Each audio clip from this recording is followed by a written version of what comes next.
Hi, everyone. Welcome back to another episode of the Legends of Sport podcast. I'm your host, Andy Bernstein. Our guest today is Dawn Staley. Dawn is currently wearing two hats, one as the head coach of the women's basketball team at the University of South Carolina, and the second as head coach of the USA women's national team. Dawn and I met during the 1996 Olympics in Atlanta, where she won her first of 3 gold medals representing the United States. We talk about how her journey took her from the projects of North Philadelphia to the University of Virginia, the ABL, being voted one of the 15 best players in WNBA history, and ultimately enshrined into the Naismith Basketball Hall of Fame in 2013. Dawn's Gamecocks won a national championship in 2017, and we talk about how adversity fueled her drive to succeed throughout her life, who our mentors were along the way, and the wisdom she tries to impart on her student athletes. Dawn has been active in the community since her early years as a professional, and we talk about the mission of her various service organizations.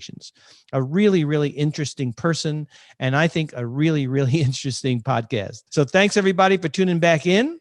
And as always, I'll see you on the backside. Well, I want to welcome Dawn Staley to the Legends of Sport podcast. So wonderful to see you and reconnect. I actually saw you a couple of weekends ago. We were at the Mohegan Sun, and it was the 2020 enshrinement, even though it's in 2021, which is weird, but with Tamika Catchings, and she had you as one of her presenters, right? That was a great moment. Can you talk about that a little bit, about the bond that you had with Tamika, you still have with her? Because I just want to read what she said. She credited you in her speech as the person who taught her how to lead and how to use her voice in so many ways on and off the court, including challenging the status quo and inspiring future generations. That's a pretty heavy, I don't know if it's a burden or not, but I think that's a wonderful thing to have passed on to her. I think when you are a teammate of someone, you are, they see you every day. Mm-hmm. They know who you are as a person. They know what's in your heart. And by no means was I trying to impress anybody. I was just being me. And when you are your authentic self, I do think it resonates with people. And I'm very fortunate. Tamika Catchings has always been my favorite WNBA player. Mm-hmm. So to hear those words coming from her, even when it was before the Hall of Fame days, when she was just, making a name for herself. And I she would always tell me that, I was an inspiration to her. Mm-hmm. And she would always tell me, how much of a, great teammate I was to her. And here's the catch. I can say ditto to all of those things because she was that for me, the way she carried herself. Her work ethic, her ability to attract people in a positive way, and her spirit. I mean, she's a giver. Mm-hmm. So I actually did not hear the words because I couldn't hear when you're behind the speaker. Yeah. I could hear nothing. My only cue was when everybody else clap. And I didn't go back. I didn't really go back and listen to it either because I've been, hustling, bustling. But people had told me, I was in her speech a couple of times. And for me, I just felt blessed to be on the stage to present her because she's an easy yes. I don't think I could ever say no to her. Mm-hmm. Any ask, that Tamika would ever have of asking me. Mm-hmm. Yeah, it was a beautiful speech. And Tamika is a good friend and a friend of the podcast. Of course, we had her on. And so she was referring to, I guess, the 2004 Olympics when you guys were teammates, right? And I reached out to another teammate of yours, the great Sue Bird, the GOAT herself, about a quote about you, okay? Uh-huh. Instead of a quote, she gave me a story to ask you. She said, ask Dawn about the alarm clock that you had on your sneakers during the Olympic run in 2004 when you told Van Chancellor, coach, that, quote, practice needed to be short and sweet because after an hour, the alarm clock goes off on your shoes and that's when they come off. Is that true? Is that a true story? Sue, remember that. Sue, that's incredible. She has Sue's an got a great incredible memory. Great memory. point guard. Great point guard all remembers. They remember everything. Right. But Van Chancellor was I would say he was the perfect coach at the time that the 2004 Olympics rolled around, because we were kind of half experienced and half inexperienced. Yeah. Where we had a core group of players together, and basically it was my third Olympics. I think Lisa Leslie was there. We had so many people that were used to being there, so we kind of knew what to expect, but we also didn't want to cheapen the young players' experience, like Sue and Diana. But we knew, I knew that there was very little tread left on these knees, so I wanted to just conserve as much as possible. So I did say that to Van, that let's get this over with, because when that alarm clock started going off, I just can't shut it off. I have to shut it down. Right. Yeah, I hear you. I don't know if you know this story, but Bill Sharman told me this story, and he told it to a lot of people. But Bill Sharman invented the game day shoot around, right? Which got the players moving on a game day. They just weren't lounging around or sleeping late or whatever, and he got them out early onto the court. And when Wilt played for him at the Lakers, Wilt was not an early riser, to say the least. And so Wilt said to him, he said, "Coach, you got me one time today. You pick it." I love it. I love it. As a coach, I'm sure you could appreciate that, right? So Dawn, tell me where you're at right now. I mean, you're getting ready for the Olympics. We're hoping the Olympics happen, right? I mean, everybody's, full steam ahead, but we don't know 100%, right? So where does that stand right now with you and the team and training camp and all that? Well, for me, I decided to coach another team, the AmeriCup team, and we are in Columbia, South Carolina, as we speak, where we have a training camp for the next 7 days, and then we'll fly over to Puerto Rico and play in AmeriCup tournaments until the 19th of June. And then that's when I kind of flip the switch and get the Olympic coach hat on, where we'll be probably 3 weeks from when we return from the AmeriCup to getting together for training camp for the Tokyo Games. And I'm not gonna put in my mind that it's gonna be canceled. I just have to just really put my mindset on going to Tokyo, competing in Tokyo, and hopefully winning in Tokyo. Yeah. So I'm in a space of if we're gonna play it, let's go. Yeah. If we're gonna cancel it, let's cancel it early, because we're gearing up for that, and you want to stay in that mode. So I'm gonna stay in that mode until they make a final decision. Yeah. So Sue and Diana are on that team that's gonna go to Tokyo, potentially winning their 5th gold medal. I mean, that's unbelievable if you think about it, right? Unprecedented. What's it like to coach them after competing against them and being teammates and all that? It's got to be a little surreal, right? I mean, it is. I mean, they are, they're easy to coach. I mean, they're a cheat code when it comes to playing a game. They know how to outfox their opponents. They know how to outfox officials. I mean, really, they just know where, the angles of each official on the floor, and they know where they can. And I won't even say it's cut corners. It is understanding the game and understanding how you preserve being out there on the floor 4 or 5 Olympic Games. Or I think Sue's been in the league for 20 years. So it is quite incredible that they're able to play, not just physically, because obviously, physically you lose a step here or there. Where they're winning the game is mentally and cerebrally. And when you're able to master it like they have, you create longevity in this game. And I'm super proud of them. We wouldn't want to leave the country without them. And they will definitely make a huge impact on our team as they have in 4 other Olympic Games. For sure. So I don't know if you remember, but you and I met during the 96 run, right? The Atlanta Olympics. And I covered that whole training camp and up through the gold medal and everything. We had a lot of fun during that run. That was referred to as the first women's dream team, really, right? What was that? Just talk a little bit about that experience. What are the top 2 or 3 memories of that experience for you? Well, probably the top memory is I just thought Tara worked us. I mean, she, there's a such thing as overtraining and there's a such thing as over preparing. Right. But she was taking no shorts and we had to win the gold medal.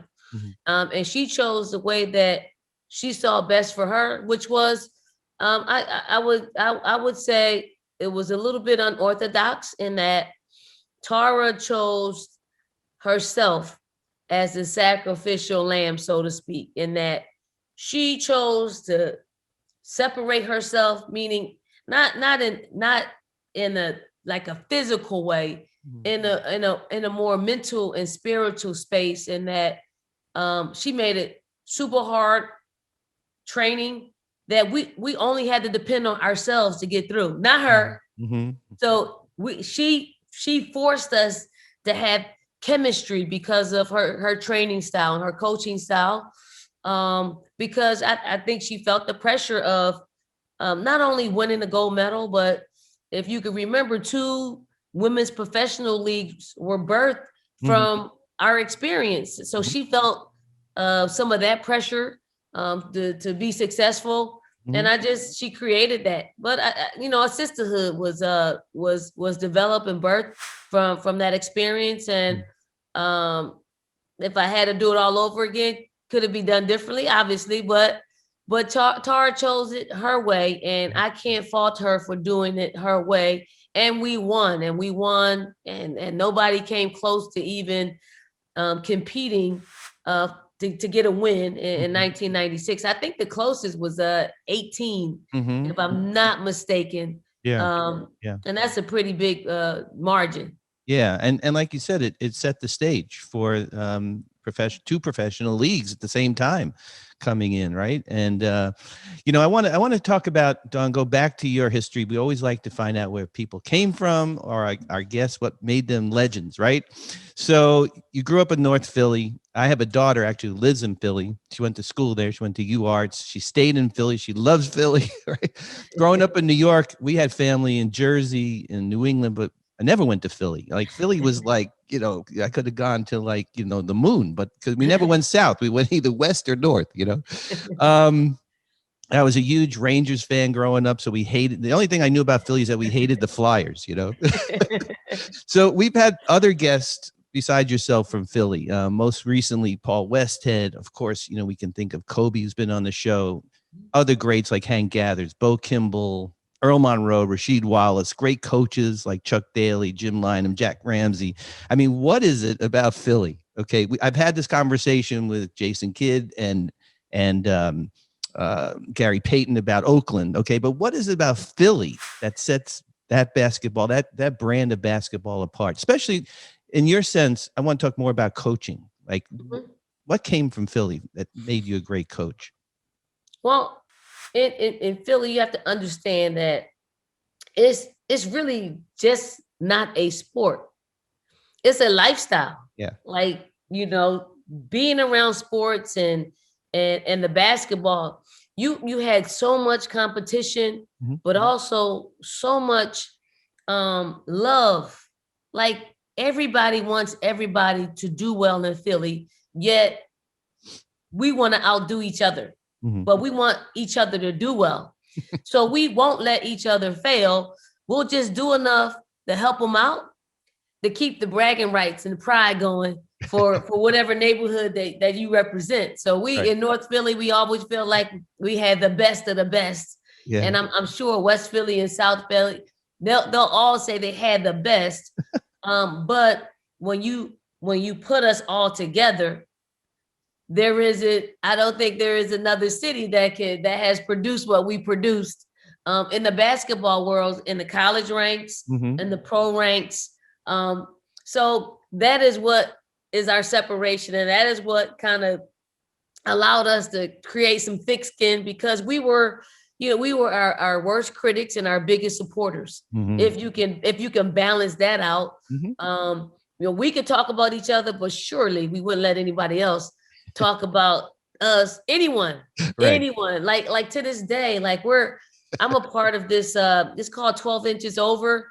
It is a lot of the Philly coaches, assistant coaches, head coaches, the DMV, we got Jersey, we got a couple of coaches in that surrounding area, and we just go back and forth, just kind of reaming each other about who's the best. Like, Jerome Allen is he's from Philly, but they give him a hard time. When you can't talk about someone's game, you start talking about other things, like Pooh and the Celtics in the playoffs.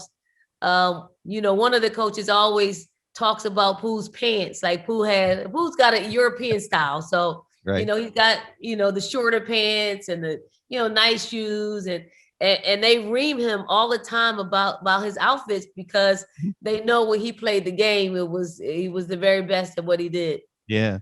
Well, I watched a great show about you, The Playbook, on Netflix. It was really well done. And I learned a lot about you from that show, that you're the youngest of 5 kids, that you had to play against the boys because that's where the competition was. Very similar conversation I had with Nancy Lieberman and Ann Myers Drysdale, that they just had to play against the boys. I mean, the girls just didn't cut it. And you talked very eloquently about respect, about having to earn respect. Can you talk a little bit about that growing up? And we have to go back to that Philly conversation. Yeah. Philly will not give you anything. Like, they're not going to say, okay, well, here's an opportunity, or here, not going to happen. So what I had to do as a girl, I had to just persistently go out on the court to just show my loyalty and my faithfulness to being out there, because they immediately think you have an alternative motive, them and their girlfriends. Yeah. So, I mean, I just had to persistently go out there and just, when I can get in. When I couldn't get in, I watch, and I would just shoot on shoot when they're on one side of the basket, I would shoot on the other, just so you're in constant audition mode when you're growing up in Philly and you're the only girl that's out there. And then knowing boys, knowing them, they forgot to bring a ball to the court. I love that. So how you gonna play without? Only boys would do that. You know what I'm saying? You're going out to play, but yet you don't bring a ball. Yeah. So I brought my ball to the court, and I'm looking around like there's no other ball but mine. There's no way. There is no way that you're not giving up. You all going to play with my ball, and I'm sitting on the sideline. No. So I had to tell them, I'm part of I don't care what happens after this first game, win, lose, or draw. I want to be one of the first 10 out there on the floor, and luckily for me, I didn't sit too many times, because I knew how to make a team better. Right. I really enjoyed watching that. It was, and you talked so eloquently then and now about that, about having the ball. If they want the ball, they got to get you. I love that. I don't want to gloss over your college career, but we got other stuff to cover. You had a great career, University of Virginia. Then you chose to go into the ABL, right? And while you're in the ABL, correct me if I'm wrong, you started to coach. Well, no, then you went to the Charlotte Sting. Then you started to coach the Temple Owls while you were still playing, right? Which I thought was, I couldn't remember that happening. Like, you're playing 8 months for them, and then you're coaching 4 months for, I mean, what was that decision like for you? I mean, it was the best of both worlds. And honestly, I never wanted to coach. I really never wanted to. I never saw myself as a coach until, the AD at Temple Gym, the Dave O'Brien, called me in and, talked to me a little bit about coaching. And he asked me 2 questions that I'll never, ever forget. Okay. One of the questions was, can you lead? So I'm like, in my head, in my bubble, I'm like, man, did you do your research? I mean, this is what I do. I'm a point guard. I've been captains on all of the teams that I've basically been a part of. Can I lead? I'm looking at him like, why am I here if you're gonna, ask that question? And then he asked me, can you turn the women's basketball program around? And I never looked at it as a challenge. I am so drawn to challenges that once he said that, I didn't say this, but I was taking the job.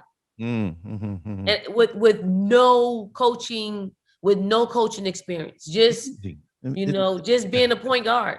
Yeah. I figure whatever I say in the huddle could be sufficient for what I would say in a timeout. Right. But it was cool to be able to coach for 7-8 months out of the year and then turn my head over and go play where the very things that I asked my players to do at Temple, I was on display and them seeing me do what I do. They despise turnovers like I despise turnovers. So I always get a text message about, hey coach, you had 5 turnovers today. You got to value the ball. You got to value each possession. Hey coach, you didn't take a good shot. So all of those things, it was super cool because they were learning the game. They were actually seeing some of the things that we were teaching them as a coaching staff. They were seeing me, their coach, doing it out there at the highest level. Yeah. It's fascinating to me, quite honestly. It's like if I saw Phil Jackson coach, the Bulls and then he's playing, or whatever. Really incredible. So while you were at Temple, the great legendary Hall of Famer, John Chaney, was coaching the men's team at Temple, right? So, I mean, it's a stupid question, but was he a mentor to you? I mean, how did he influence you as a coach? I mean, Coach Chaney was so authentic, real, and he only loved basketball. Basketball was genderless to him. He only saw, how the game should be played. It doesn't even matter if you're a child. He could stop. He could stop a Tyler game on a Nerf court, a Nerf ball, to make sure that the child's feet were underneath them. He always talked about that. Big men have to have great footwork. Always talked about valuing the ball and valuing each possession. He always taught from a worst case scenario. Like, I'm going to put you in the worst spot on the floor. Here's why, because once you get it out of that space, you create an advantage down the floor. So, I mean, he was a mentor. He was a friend. He was a giver. He was someone that, until he passed away, would call me. He would watch our games. He would call me and tell me, about Asia Wilson, about Lena Coast. He had a fascination with the bigs and their footwork. So it was cool. He actually gave me his coaching philosophy, all the paperwork that he utilized over his career. Wow. I have, and I'm gonna keep it, and I'm gonna value it. I'm gonna love up on it. I'm gonna share it because that's what he would do for anyone. That's beautiful. It's similar to Phil Jackson's relationship with Tex Winter, because Phil talks how really Tex set him up to be a great coach. Stayed in the sidelines a little bit, but was a great mentor. Kobe had a great quote. It said, "Good coaches tell you where the fish are. Great coaches tell you how to find them." I love that quote. So true. Yeah, for sure. So Dawn, you came to the University of South Carolina to coach a women's team that had very little notoriety, right? And even less fan support, right? Football is king right? Obviously in South Carolina, you literally changed things 180 degrees. You grew the fan base to be the most rabid in the country. You won a national championship in 2017. From what I saw and read about you, I think you wanted to be able to give fans some more credit than they actually are ever given, because the fan base at South Carolina, they are intense, right? I mean, they almost wouldn't allow you guys to fail. Like, can you talk about that? About how you built that really from the ground up? I have to share this because when you take a position like we took here at South Carolina, where we didn't really know anyone. We were starting from scratch. We were the doormats of the SEC, and we came here saying that we're going to make this, we're going to bring national prominence to this region, to this university, to this program. And people really thought we were crazy for saying that. And then, when you're changing the culture and you're trying to do these things here at South Carolina, I never envisioned a full house. Like, I never envisioned fans in the stands, only turning the program around and what that looked like. Yeah. So when we started having some success and people started coming into, just coming into our arena, filling it up, I really didn't know how to act.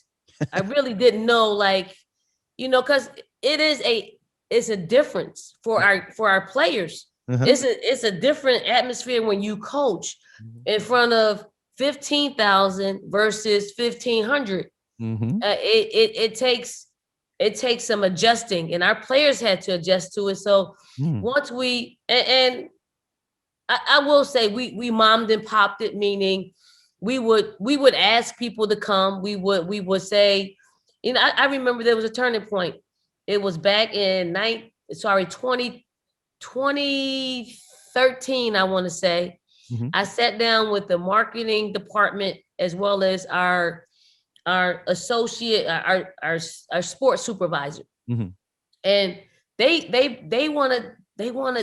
brought an option of charging like $1 for a ticket, like $1. Yeah.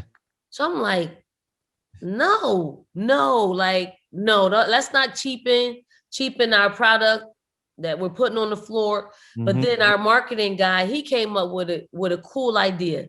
And that cool idea was, he said back in 2000 and no, it had to be around 2012, because I was coaching. I was an assistant coach for the Olympic team. And what happened was he wanted to play off my jersey number 5. So he said, let's have a drive for 5,000 fans.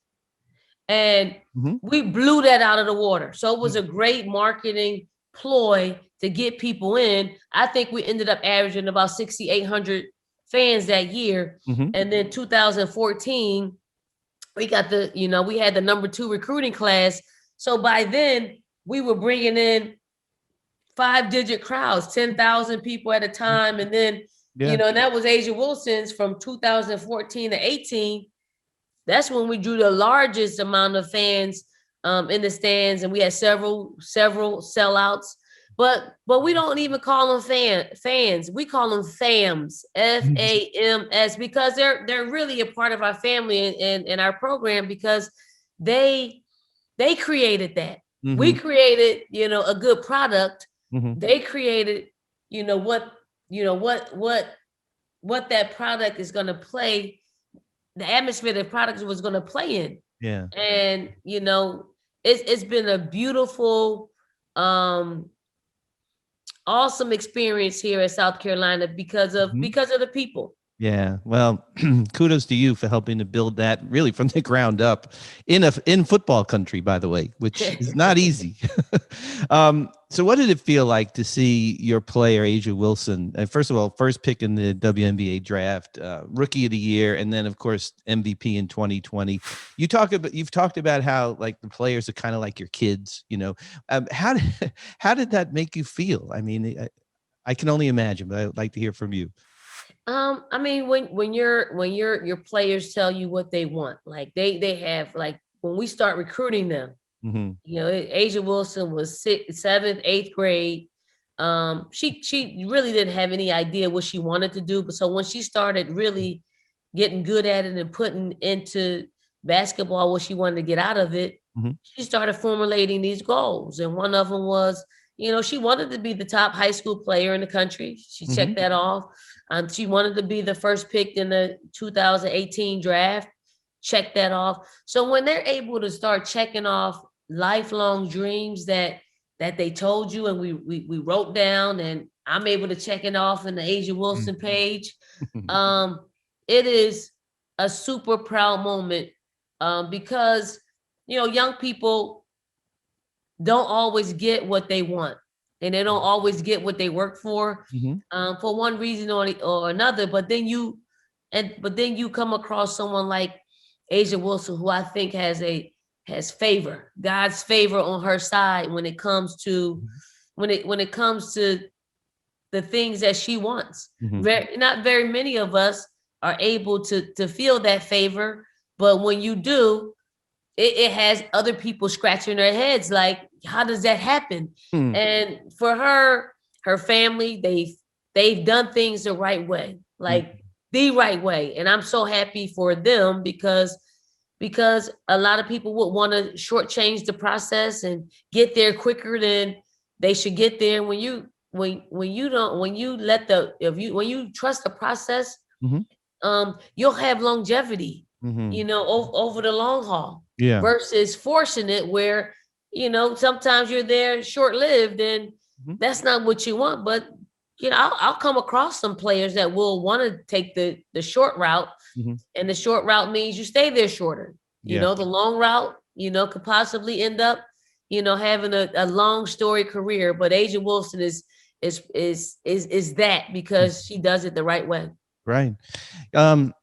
You said in that, I don't know if it was in the Players Tribune article or the Netflix special, but you talked about that, that one of the steps to winning is losing, right? And in your own case, going back to losing the national championship game the way you guys did, it was heartbreaking, right? But that it made you a better person. And as a coach, how do you get that across to your players? How does that work? Well, as a coach, you not only have to get that across to your players, you have to get that across to their parents. Right. I mean, that's a big dynamic to it, because True. Parents, and I have some great parents who are just vested in their children.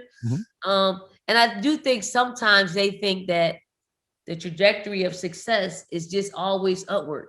And that's not it. I have to constantly remind them that sometimes you gain by losing, by getting cut from a team, by losing in a national championship game, by having a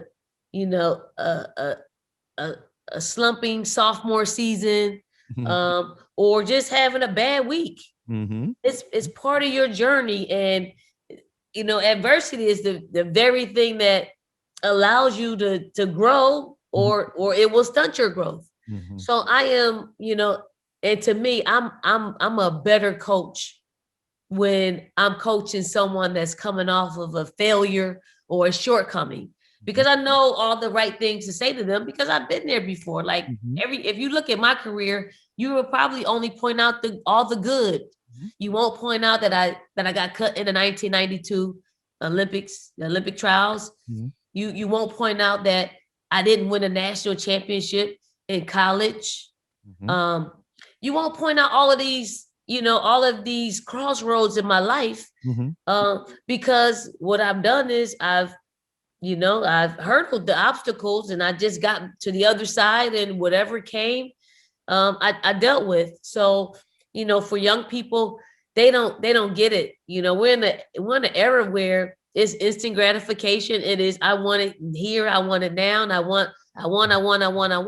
Yet, you rob yourself of creating strength, because you create strength from failure. Strength isn't just I'll just mention this. Like I had a player who was a gym rat. Like she's in practice, well be up before anyone else. She stays late. She comes in between, and for the for the for the life of her, everything in her basketball career was a physical thing. And we know once you get to the next level, it's part physical and much more mental. So until you're able to understand that, you're gonna keep trying to I'm gonna shoot. Man, you're gonna get tired. You're gonna tire yourself out. So you got to figure out some other ways. You can strengthen your mental ability by watching film. You can strengthen it by just sometimes sitting down and watching some other people or talking to your coach. These are all mental things that will help strengthen you for when your physical is not up to par. So, I try to tell her, like, okay, just say you're not 100% all the time, because you're never going to be 100% once you start, your pro career. Something's always going to be nagging you. So how do you get your mind to play top level without being 100%? Mentally, you do that. So I'm always a big proponent of letting athletes know that mental is the physical as 4 is to 1. I learned that from Tar Vanderveer, who got that from Bobby Knight. So it's a long, lineage of coaches who really understand that dynamic to play in this game. Yeah, for sure. I love the lesson of learning from failure. I mean, all the greats have. Michael Jordan, in his Hall of Fame speech, pointed to the coach that cut him, the kid that made it above him, the JV, right, in high school. Kobe, of course, famous for that. Your 2013 Hall of Fame enshrinement speech, you said something that was really hit me, like right here. You said, every experience has been purposeful. Right. And then you've also said that divine intervention can work both ways. So those are incredible, I guess, mantras, ways to live, things to pass on to your players. Yeah, I mean, I've been incredibly fortunate. And again, it's favor. Everything that I've needed to know, I've experienced it before I've needed to know them. Like it's incredible. Like I go to a place like the University of Virginia, right? Predominantly white university. I'm from the projects in North Philly. I don't really know how to navigate. I just stay closed to myself. I played a whole lot of basketball outside. I never really socialized with anybody outside of my teammates. But then you fast forward 30 years later, 22 years later, I found myself here at the University of South Carolina, predominantly white, just a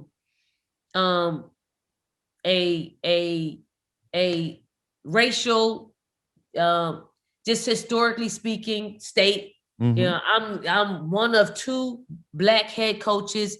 I got to learn to navigate through that. But my time at Virginia prepared me for that. And that preparation was, you got to get outside of your comfort zone to really understand and to also to reach a mass of people. And I've been very fortunate that I just listen. Some people don't listen to these signs that come your way. You ignore them, or you just say, I'm going to do it my way. But sometimes your way is just being at peace and understanding your surroundings and understand basically it really is about, it's about forging relationships with people, even when you don't think you're getting something in return. You're just saying hi. Down here, they force you to say hi. Up in the city, Philly, New York, you get to, as quickly as you can. Here, no, they want to stop. They want to talk. They want to tell you about their history. They want to tell you about their family. And I have to stop. And when I first got here, I'm just like, oh man, I just came to the grocery store to get, a box of cereal, but now I find myself just like, hey, I welcome it now. because, look what the people in this community have done in helping us build our program and making it an incredible place to bring young people and their families here, to Columbia, South Carolina, and, to make one of the biggest transitions of their life and being a college student going on to the real world once they're done here. Yeah, it's amazing. Hey, I don't want to leave this part of the conversation without talking about your 24-hour rule. Because as a parent, right, I'm not a coach, but I'm a coach in my house. That is a great rule that I have to learn myself. Could you explain it?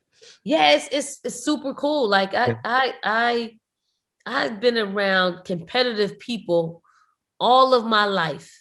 I'm probably, the most competitive people you ever want to meet or don't want to meet. And I find myself being attracted to those type of people. So I recruit those type of players who they take losses hard, like really hard, that it used to linger on, for days.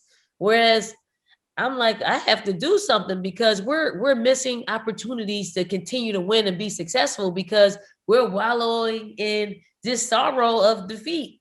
So I just felt like the 24-hour rule was a great rule to implement because whether you're in victory or defeat, you gotta keep moving. You can't stay in one space, and sometimes that space, whether it's a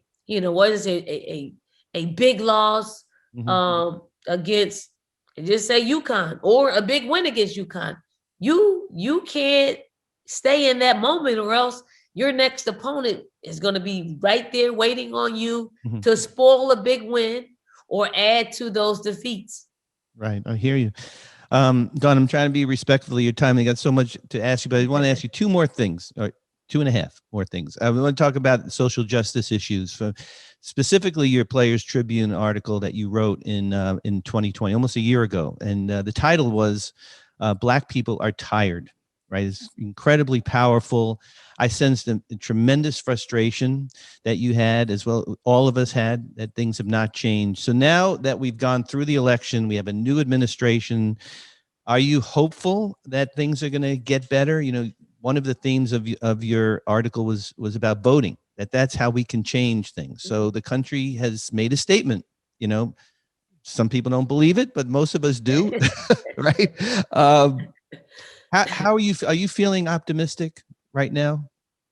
Well, I'm feeling optimistic right now because there's a different president, but that optimism is slowly fading because of the voting laws that are happening across this country that's taking place. It just, it's incredible that these things are happening, to depress people from. I mean, it's you put yourself in a position, like the American way, which is, our democracy says that everybody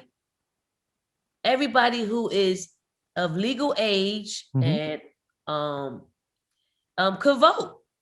When we started pumping people to get to the polls and vote and to register to vote, which is the American way, now we have to fight some other laws that say, you can't do this or that, when it comes time to vote. And I do think it's because of, in the future, the people of color, and not just minorities are going to be the majority in our country, and it's gonna start tilting in the favor of what the majority is today. So there is optimism, but we got to continue to fight for what is right and what is right for all people. I'm a Black woman, obviously, and I see my Blackness more and more nowadays because people point it out. I'm not out there saying I'm a Black woman.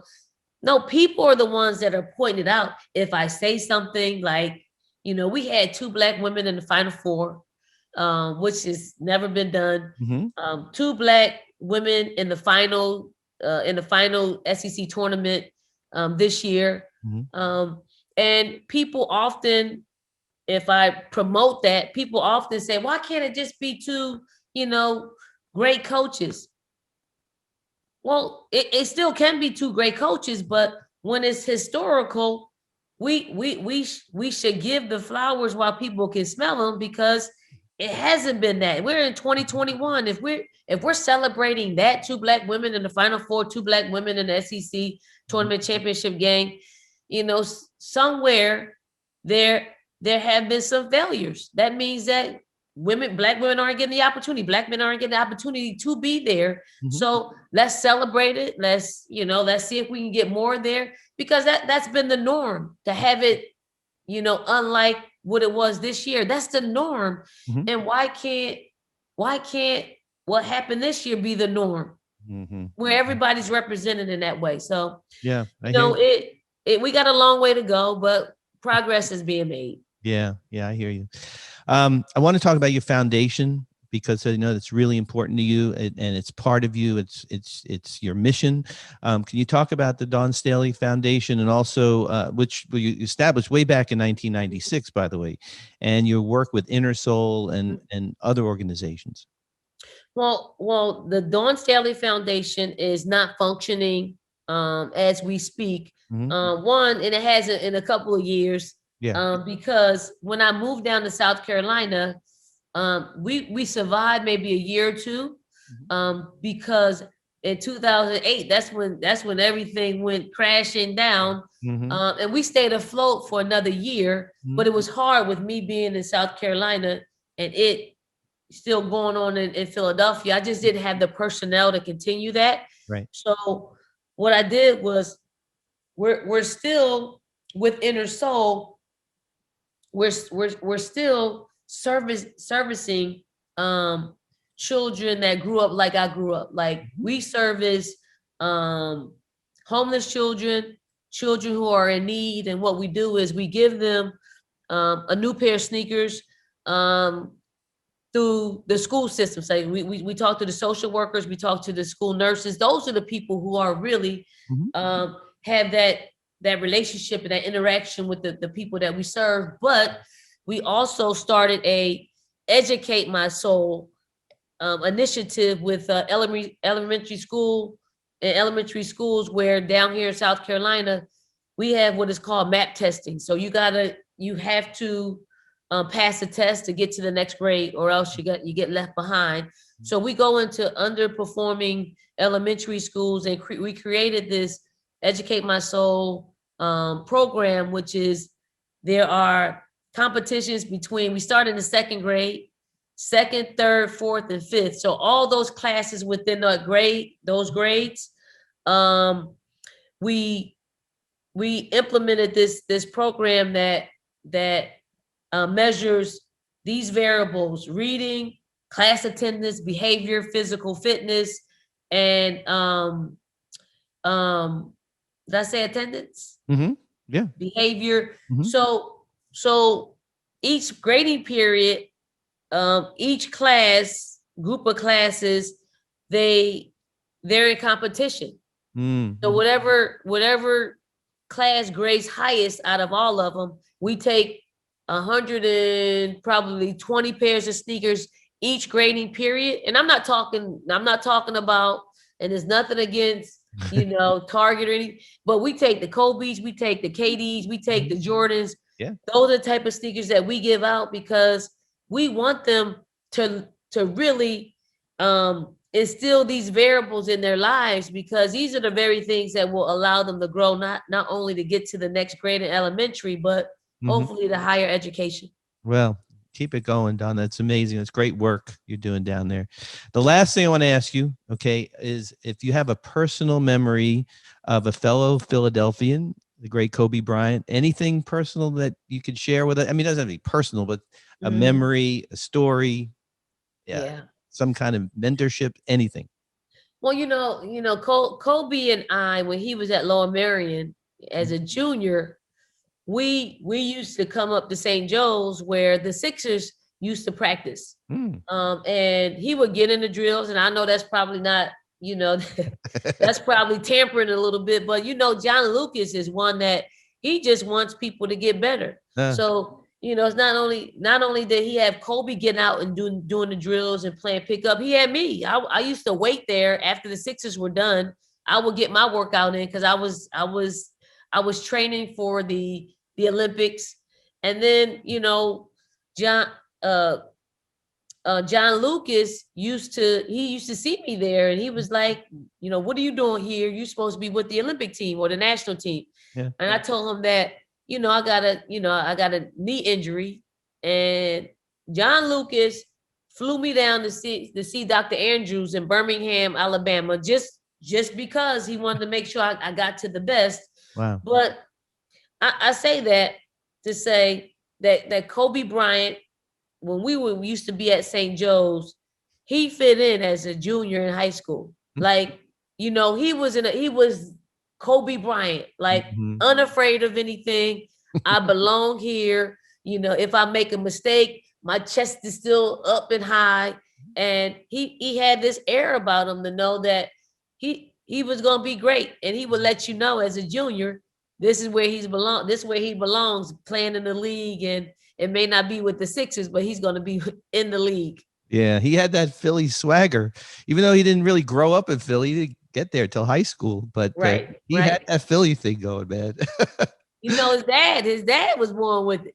Oh yeah, no, I know Joe Jellybean really well, and I actually visited Lower Merion last year. It was right before the pandemic, and it was wonderful. I got to speak to the student body about the book we did together. It was a great moment for me, to see where it all started. Super cool. Don, I can't thank you enough. I know we went way over, and I'm sorry, but you were so accommodating, and I got more notes, stuff I didn't even ask you about, but I knew when I first met you in '96 that we had a bond. I don't know if it was like an East Coast thing or something. We had some fun card games together. You had the camera, but you always had that connect. We always had that connection. And we got into some card games together. I remember, that was fun. But I wish you all the best. I wish you the best for all success in Tokyo, of course. And I know I'll see you along the way. But thanks for taking this time. You're a true legend of sport, and I can't thank you enough. So thank you. Appreciate it, Andy. Thank you. Well, everyone, I hope you enjoyed this episode with the legendary Dawn Staley. Her life story and lessons are so interesting. I've known her a long time, and she is definitely a legend of sport. Thanks also, as always, to my producer and researcher, Veronica Ahn. Thanks, everyone, for continuing to download and subscribe to our podcast. A reminder that you can find us on the LA Times app and online, as well as your favorite podcast platforms, including Apple and Spotify. Please keep following us on Instagram at Legends of Sport, our Twitter at Legends_of_Sport, our blog, legendsofsport.blog, and our TikTok and YouTube channels, Legends of Sport. You can find my photography on Instagram, as always, at ADB Photo Inc. So thanks again, everyone. We'll be back in 2 weeks with another great guest, another great episode, and some really, really great stories. So tune back in. Until then, stay safe and stay well.